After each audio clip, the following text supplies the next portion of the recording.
al otro lado del paso elevado. A las puertas de la Gifford Arms no se detuvo un coche a motor, sino un cabriolé arrastrado por un pony tristón y consumido. En la plaza del mercado no desentonó. Por la mañana había visto varios vehículos de las mismas características, por lo que supuse que el que acababa de llegar pertenecía a un granjero o ganadero, así que no hice caso y seguí atento a la llegada de un automóvil. Entonces oí que pronunciaban mi nombre. El pony era un ejemplar menudo y de pelo hirsuto, y llevaba anteojeras. Con un gorro voluminoso calado sobre la frente y un abrigo de color marrón, largo y peludo como el pony, el conductor se fundía con el cabriolé. Me sentí encantado. Deseaba dar un paseo en cabriolé y monté enseguida. Después de una escueta mirada, Keckwick supuso que yo ya estaba sentado, ordenó al pony que se pusiera en marcha, se abrió paso por la plaza del mercado llena a rebosar y tomó la calle que conducía a la iglesia. Cuando pasamos intenté ver el sepulcro de la señora Dreblow, pero los arbustos me lo impidieron. También recordé a la joven solitaria y de aspecto enfermizo, así como la reacción del señor Jerome cuando la mencioné. Poco después quedé demasiado fascinado por el presente y el entorno para seguir reflexionando acerca del funeral y sus consecuencias. Ya que estábamos en terreno abierto y reducida y volcada sobre sí misma, Craig Gifford quedó a nuestras espaldas. A nuestro alrededor, en lo alto y más lejos, parecía extenderse el cielo, mejor dicho, el cielo y una delgada franja de tierra. Vi esa zona del mundo con los mismos ojos que los grandes paisajistas habían contemplado Holanda y los alrededores de Norwich. Aunque aquel día no había nubes, me resultó fácil imaginar lo magnífico que estaría ese terreno inmenso y amenazador salpicado de lluvia gris y con los nubarrones flotando sobre el estuario. ¿Qué aspecto tendría durante las inundaciones de febrero, cuando las marismas adquirían un tono gris metálico y el cielo parecía fundirse con ellas? ¿Y cómo se vería en medio de los vientos recios de marzo, cuando la luz ondulaba y las sombras perseguían las sombras por los campos arados? El día era claro y despejado, y pese a que brillaba un sol pálido, la luz se había vuelto difusa, y el cielo había perdido el azul intenso de la mañana y se había vuelto casi plateado. Al recorrer a buen paso el terreno totalmente llano, apenas vi árboles, si bien las cercas de setos eran oscuras, ramosas y bajas, al tiempo que la tierra arada más próxima era de un suntuoso color marrón oscuro y formaba surcos rectos.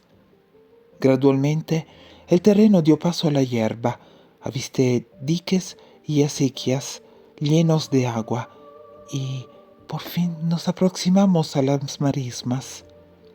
Permanecían en silencio, apacibles y brillantes bajo el cielo de noviembre, y parecían extenderse en todas direcciones hasta donde alcanzaba la mirada y fundirse sin fisuras con las aguas del estuario y con la línea del horizonte.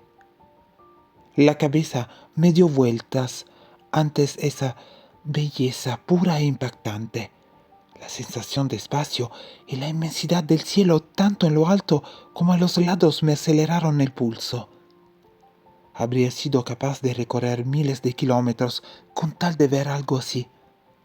Jamás imaginé que pudiera existir un lugar tan hermoso. Los únicos sonidos que percibí en medio del trotar de los cascos del pony, el fragor de las ruedas y los chirridos del cabriolé fueron los reclamos súbitos, bruscos y extraños de pájaros próximos y lejanos. Habíamos recorrido alrededor de 5 kilómetros sin avistar granja, casa ni morada alguna. Imperaba el vacío más absoluto. Poco después, las cercas de setos comenzaron a escasear y tuve la sensación de que nos dirigíamos a los confines del mundo. Ante nuestros ojos, el agua brillaba como el metal y distinguí algo semejante a la huella que deja la estela de una embarcación. Al acercarnos, me percaté de que el agua que cubría la arena ondulada a uno y otro lado era muy poco profunda y que en realidad la huella era una senda estrecha que conducía directamente hacia adelante, como si se internara en el estuario. Cuando nos adentramos por la senda, deduje que se trataba del paso elevado de Nine Leaves y que con la marea entrante no tardaría en quedar sumergida y resultaría imposible de encontrar. Esa senda casi imperceptible era conocida como el paso elevado de Nine Leaves. Cuando el pony y el cabriolé pisaron la senda arenosa, los ruidos que emitían cesaron y viajamos casi en silencio, si exceptuamos un siseo sedoso.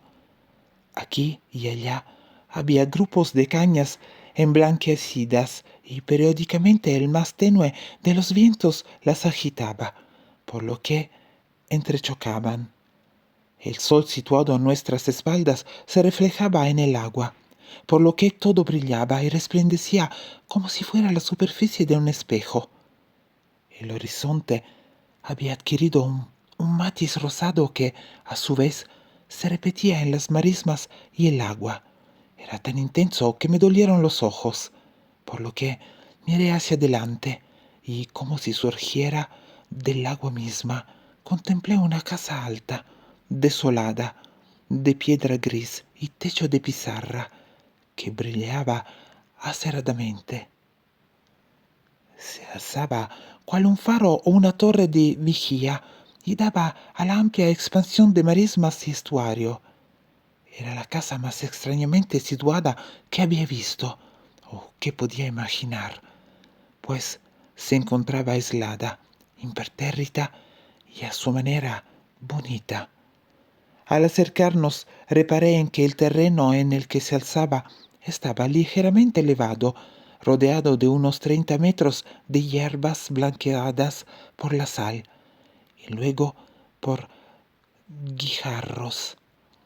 El islote se extendía hacia el sur y atravesaba una zona de matorrales y un prado rumbo a lo que parecían las ruinas de la iglesia o capilla viejas.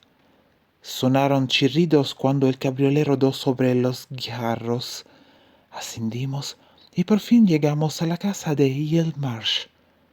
Durante unos segundos me limité a mirar azorado a mi alrededor y a no oír más que el débil gemido del viento invernal que cruzaba la marisma y el graznido repentino de un pájaro al que no vi. Experimenté una sensación extraña, una mezcla de entusiasmo y alarma. No sé muy bien qué sentí. Es evidente que noté la soledad, porque, pese a la presencia del enmudecido Keckwick y del pony castaño y peludo, me sentí totalmente solo a las puertas de esa casa vacía y sombría. De todas maneras, no me asusté.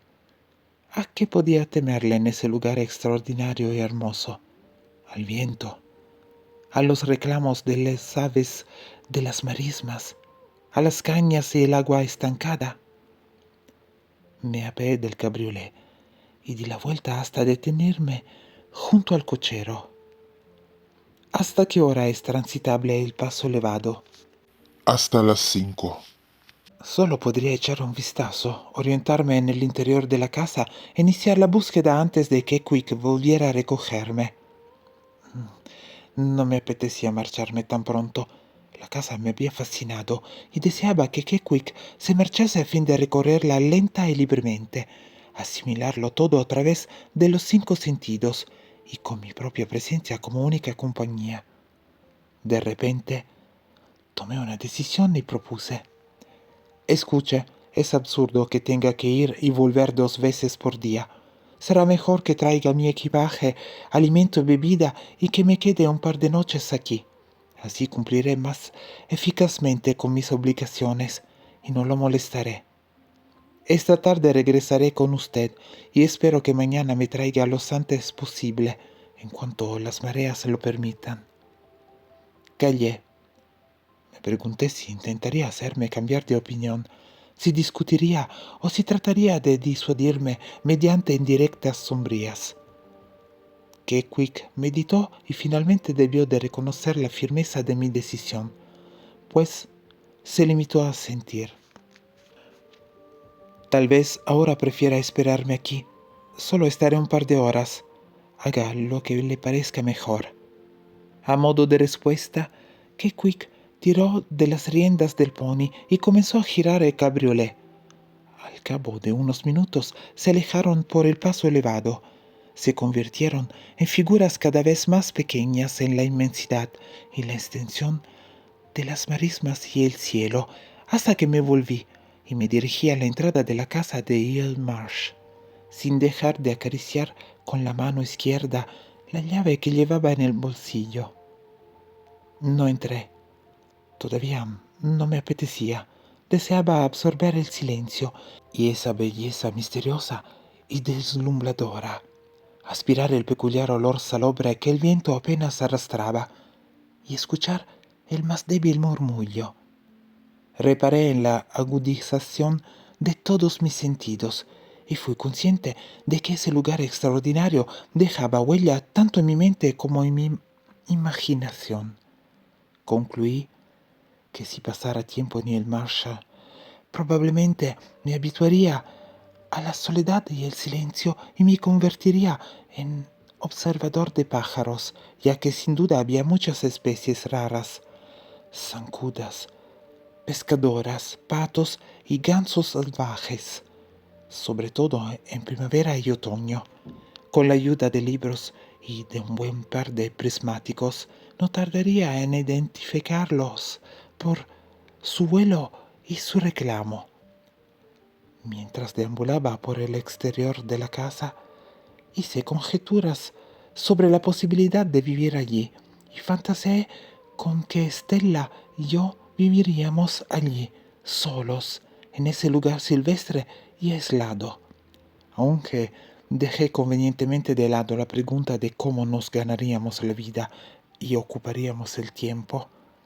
Sin dejar de soñar, me alejé de la casa en dirección al prado y lo atravesé hacia las ruinas.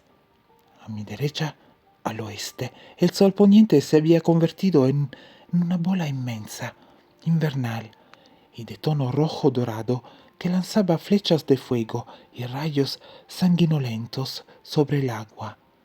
Al este, mar y cielo habían adquirido un color gris plomizo uniforme. El viento que de repente llegó del estuario me resultó gélido. Al acercarme a las ruinas, vi claramente que pertenecían a una antigua capilla, tal vez de origen monástico, que ahora estaba destrozada y desmoronada. Parte de las piedras y varios cascotes habían caído, tal vez a causa de ventadas recientes, y estaban desperdigados sobre la hierba. El terreno descendía un poco hacia la orilla del estuario, y al pasar bajo uno de los viejos arcos, asusté a un pájaro que se elevó y pasó por encima de mi cabeza aleteando ruidosamente y lanzando un ronco graznido que resonó entre las viejas paredes, y el que respondió otra ave situada a cierta distancia. Era un bicho horrible y satánico, una especie de buitre marino, en el caso de que exista tal cosa. No pude reprimir un estremecimiento cuando me cubrió con su sombra y comprobé aliviado que volaba desgarbadamente hacia el mar. Reparé en que tanto en el suelo como entre las piedras caídas se acumulaban excrementos y deduje que esos pájaros debían de anidar y posarse en las paredes de la capilla. Por los demás, ese lugar solitario me agradó. Imaginé cómo sería allí una cálida tarde de pleno verano, en la que la brisa soplaría apaciblemente desde el mar y atravesaría las hierbas altas. Cuando las flores blancas, amarillas y rosadas floreciesen y treparan entre las piedras rotas, mientras las sombras se halagaban con delicadeza y las aves estivales entonaban sus mejores cantos, al tiempo que desde lejos llegaba el suave susurro de la entrada y la salida del agua. En medio de esas meditaciones llegué a un pequeño cementerio. Estaba rodeado por los restos de un muro y al verlo me detuve asombrado. Había alrededor de 50 lápidas, en su mayor parte ladeadas o tumbadas, salpicadas de manchas amarillo o verdosas a causa de los líquenes y el musgo, azotadas por el viento salobre y deterioradas por años de lluvia intensa. Los túmulos estaban cubiertos de hierba y de malas hierbas, y se habían hundido y desaparecido. Resultó imposible descifrar nombres y fechas, y allí imperaba una atmósfera de descomposición y abandono. Por delante de mí, donde el muro terminaba en un montón de polvo y cascajos, se encontraban las aguas grises del estuario. Me detuve azorado, y en ese momento desapareció la última luz del sol y se levantó una ráfaga de viento que agitó la hierba. Por encima de mi cabeza, el mismo pájaro desagradable y con cuello de serpiente planeó hacia las ruinas. Vi que en el pico llevaba un pez que se retorcía y forcejeaba inútilmente. Lo observé cuando se posó y sin querer moví las piedras que se deslizaron y cayeron fuera de mi vista. De pronto tomé conciencia del frío, de la extremada desolación del lugar y de la oscuridad de la tarde de noviembre.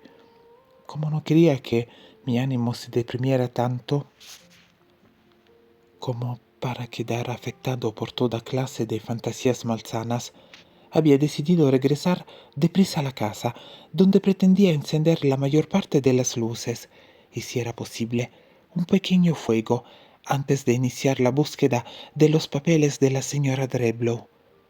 Al girarme, dirigí la mirada hacia el cementerio y volví a ver la misma mujer de rostro estragado que había asistido al funeral de la señora Dreblow. Se encontraba en el otro extremo del terreno, cerca de una de las pocas lápidas que seguían en pie, y llevaba el mismo atuendo y toca, pero echada hacia atrás, por lo que vi su cara con más claridad. Dado el gris crepuscular, su cutis no presentaba el brillo y la palidez de la carne, sino del hueso propiamente dicho.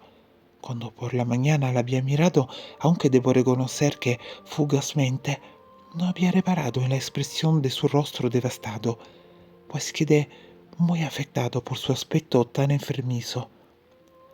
En ese momento le clavé la mirada, la observé hasta que me dolieron los ojos.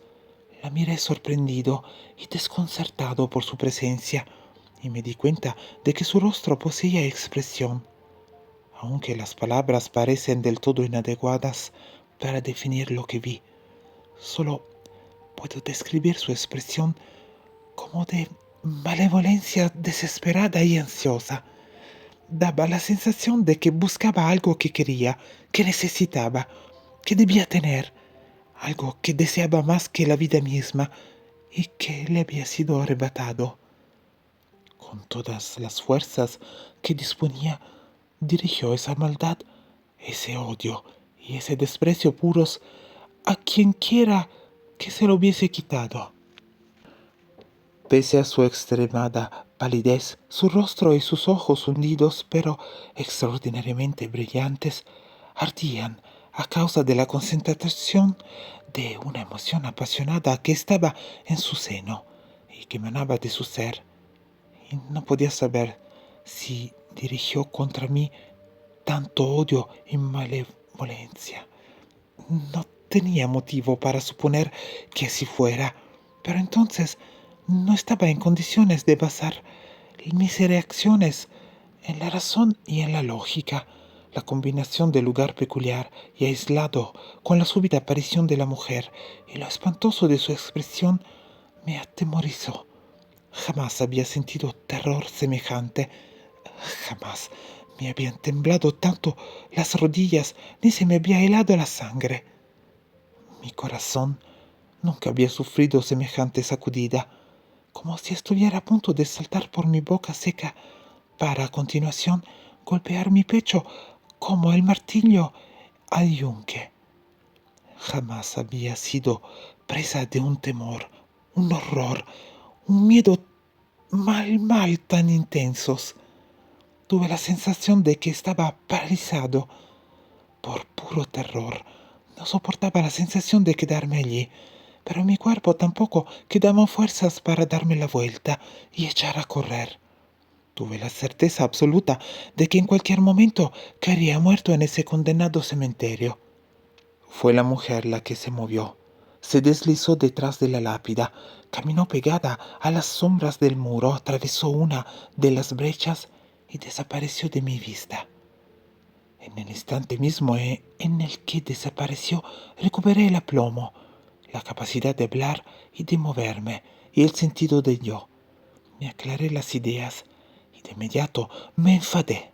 Eso es, me enfadé con ella por las emociones que había despertado en mí y por hacerme sentir tanto miedo.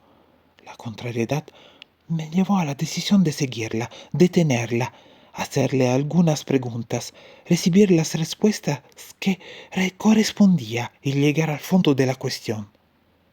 Corrí rápida y ligeramente para cubrir el tramo corto de hierba que había entre las tumbas. Me dirigí a la brecha que había en el muro y salí casi al borde del estuario. A mis pies, la hierba daba paso más o menos a 1 metro de arena, después de la cual había agua poco profunda. A mi alrededor las marismas y las salinas llanas se extendían hasta confundirse con la marea entrante. Vi a varios kilómetros de distancia. No hallé el menor indicio de la mujer de negro ni de un sitio en el que pudiera haberse ocultado. No me pregunté quién o qué era, ni cómo había desaparecido. Procuré no pensar en ese episodio. Con las últimas energías que tenía, y por temor a que me abandonasen rápidamente, di media vuelta, corrí, huí del cementerio y de las ruinas, y puse la mayor distancia posible entre la mujer y yo. Me concentré exclusivamente en correr, y solo oí el golpe de mis pisadas sobre la hierba y el siseo de mi aliento. No volví la vista atrás. Cuando llegué a la casa estaba empapado de sudor, tanto por el esfuerzo como por los vaivenes de mis emociones. Y al coger la llave me tembló la mano, por lo que se me cayó 2 veces en el umbral hasta que por fin logré abrir la puerta. Una vez dentro, la cerré de un portazo.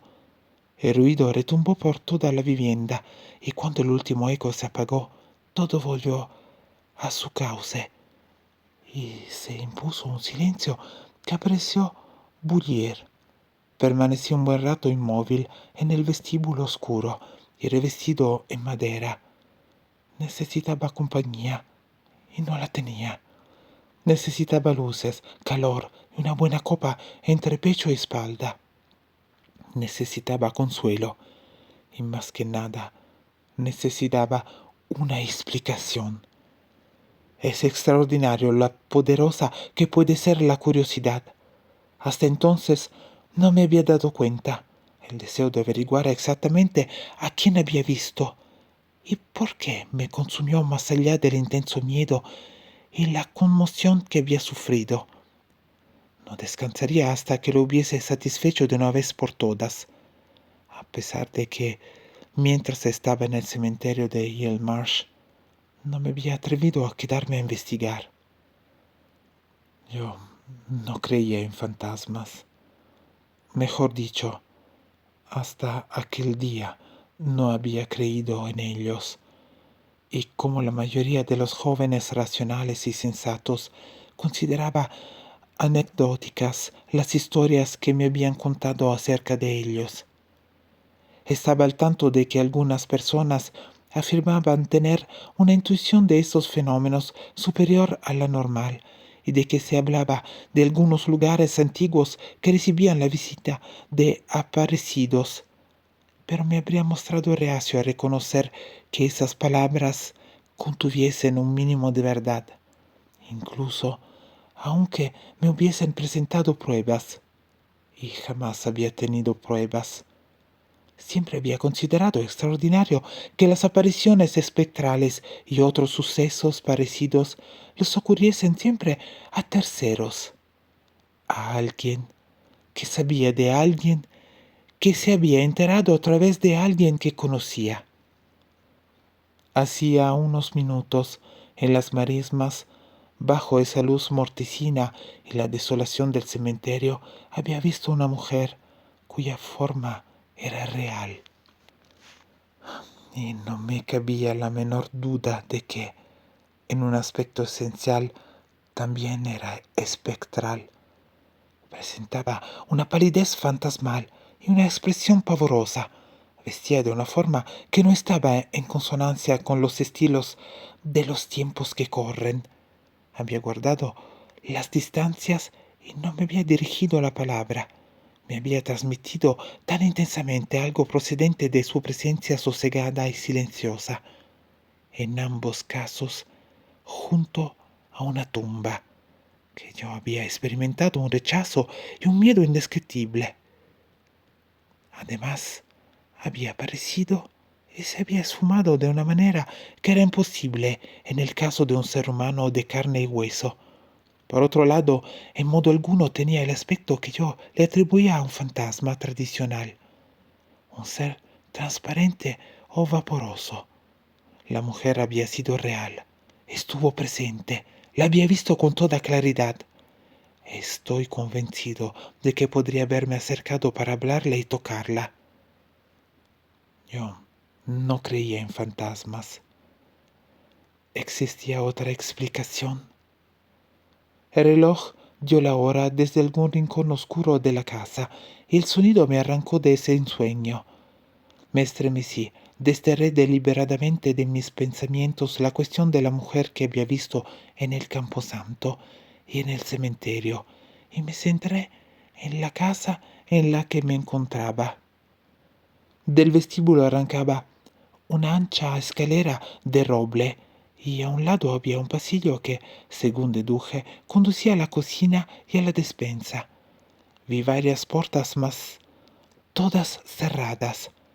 Encendí la luz del vestíbulo, pero la bombilla tenía muy poca potencia y decidí que lo mejor era recorrer las estancias de una en una y dejar entrar la luz natural que quedaba antes de emprender la búsqueda de los papeles.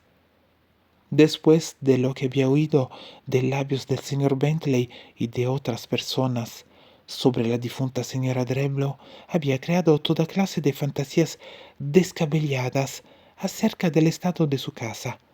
Quizás esperaba un santuario a la memoria del tiempo pasado, a su juventud o al recuerdo de su efímero marido, como la morada de la pobre señorita Havisham. También podía estar simplemente plagada de telarañas, sucia y con viejos periódicos, trapos y basura acumulados en los rincones. Despojos todos de una ermitaña a los que se sumarían un gato o un perro famélicos. Cuando entré y salí del saloncito, del salón, del cuarto de estar, del comedor y del estudio, no hallé nada trágico ni desagradable, aunque cierto es que por todas partes se percibía ese olor a cerrado y agridulce que se cuela en cualquier casa que durante tiempo no se ha ventilado, y en particular en una morada como aquella, destinada a estar siempre húmeda, porque por los cuatro costados estaba rodeada por las marismas y el estuario. Los muebles eran chapados a la antigua, pero de calidad, macizos y oscuros. Estaban relativamente bien cuidados, aunque resultaba evidente que la mayoría de las estancias apenas se habían usado o hacía años que no se abrían. Solo parecía utilizada la salita de la punta del estrecho pasillo que salía del vestíbulo. Probablemente se trataba del sitio en el que la señora Driblow había pasado la mayor parte de sus días. En todas las estancias había librerías con puertas de cristal llenas de volúmenes y junto a los libros pesadas fotos, retratos aburridos y óleos de casas antiguas. Se me cayó el alma a los pies cuando, tras organizar el manojo de llaves que el señor Bentley me había entregado, di con las que abrían diversos escritorios, burós y bufetes que en su totalidad contenían atos y cajas con papeles, cartas, recibos, documentos legales y cuadernos atados con cintas o con cuerdas y amarilleados por el paso del tiempo. Tuve la sensación de que la señora Driblow jamás había tirado un papel o una carta, y estaba claro que la tarea de clasificarlos, incluso de forma preliminar, resultaría bastante más complicada de lo que había previsto. Cabía la posibilidad de que en su mayor parte fuese material inútil e innecesario, pero habría que examinarlo antes de preparar para enviar a Londres todo aquello de lo que tendría que ocuparse el señor Bentley en lo relacionado con la ordenación de los bienes. Estaba claro que empezar en ese momento no tenía mucho sentido, pues ya era tarde y había quedado muy afectado por lo sucedido en el cementerio. Me limité a recorrer la casa, observé cada estancia y no encontré nada muy interesante ni de buen gusto. Todo me resultó curiosamente impersonal. Tanto el mobiliario y el decorado como los adornos eran de alguien con poca individualidad y elegancia, por lo que se trataba de un hogar anodino, bastante sombrío y poco acogedor. Solo presentaba un elemento extraordinario y excepcional: el emplazamiento. Desde las ventanas, en su totalidad altas y anchas, se contemplaba un aspecto u otro de las marismas, el estuario y la inmensidad del cielo, que en ese momento habían perdido el color, pues el sol se había puesto. La luz escaseaba, no había el menor movimiento, el agua no se ondulaba, y me resultó difícil reparar en la diferencia entre la tierra, el agua y el cielo. Todo se había vuelto gris. Subí las persianas y abrí una o dos ventanas. El viento había cesado y no percibí más sonido que la debilísima succión del agua a medida que entraba la marea. Me pareció inconcebible que una anciana hubiese soportado día tras día y noche tras noche de aislamiento en esa casa, y por si no fuera suficiente, durante muchos años. Yo me habría vuelto loco. Por cierto, pensaba trabajar hasta el último minuto sin hacer la más mínima pausa, con tal de clasificar los papeles y terminar cuanto antes y de una vez por todas. Sin embargo, contemplar las marismas anchas y salvajes provocaba una extraña fascinación, pues poseían una belleza sobrecogedora, incluso en medio del crepúsculo grisáceo. No había nada que ver a lo largo de varios kilómetros, pero tampoco podía apartar la mirada. Por ese día ya tenía suficiente soledad y silencio, salvo por el sonido del agua, el viento que gemía y el reclamo melancólico de las aves, suficiente monotonía en gris, suficiente tiempo en esa casa vieja y lóbrega. Como faltaba como mínimo una hora para el regreso de Keckwick en el cabriolé tirado por el pony, decidí moverme y dejar atrás la casa. Una buena caminata me animaría, me alegraría, me abriría el apetito, y si avanzaba a buen paso, estaría en Crathing Gifford a tiempo de ahorrar un viaje a Keckwick. Aunque caminase más despacio, lo encontraría por el camino. El paso elevado aún era visible. Los caminos eran en línea recta y perderme me parecía imposible. Tras reflexionar de esa guisa, cerré las ventanas, bajé las persianas y abandoné la casa de Yale Marsh bajo la luz penumbrosa de noviembre.